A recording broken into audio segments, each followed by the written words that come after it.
All right, let's talk about roof racks. I know you want to buy one and you want to throw a bunch of stuff on top of it and look like you're on an expedition going to Walmart.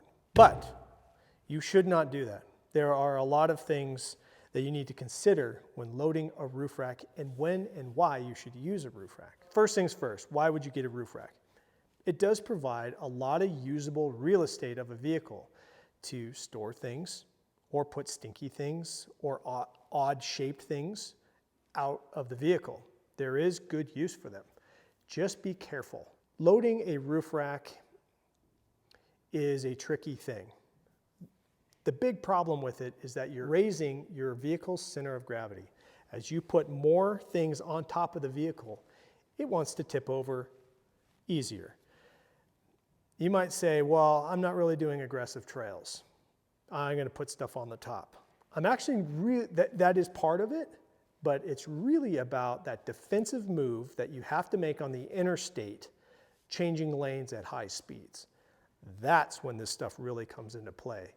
A lot more force, a lot more momentum, and any small thing that you do on top is greatly exaggerated in a high defensive maneuver. So keep your mind in the big picture about the safety of the vehicle. Typically, manufacturers usually place their roof rack limits at 150 pounds, 100 to 150 pounds. Very few have any more than that.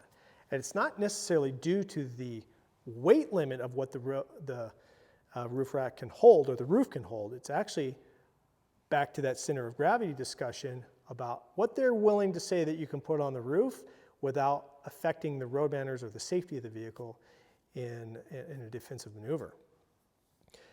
Well, it's strong enough. It certainly is strong enough to put a lot of stuff on there. It's actually, all modern vehicles are strong enough to hold the weight of the roof or the weight of the vehicle when the car is on its roof. It's part of the roll cage. Does that mean that you should put all that kind of weight up top? No, it's back to the safety of it. So how do we use and load roof racks at Expedition Overland? We try to keep it as light as possible and use it when we need to only. So we use boxes like alu boxes because they're really lightweight. We put clothes and shoes and coats and jackets, maybe some dehydrated food, things like that in the roof boxes. There's nothing really heavy up there.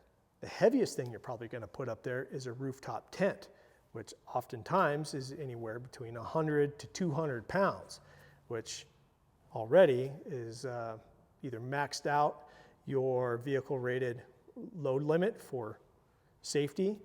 And then on top of that, you may have lifted the vehicle too, which actually changes that number to be less of what you should put on it just because you've raised the vehicle already. That value of what came factory is now not totally accurate, it's less.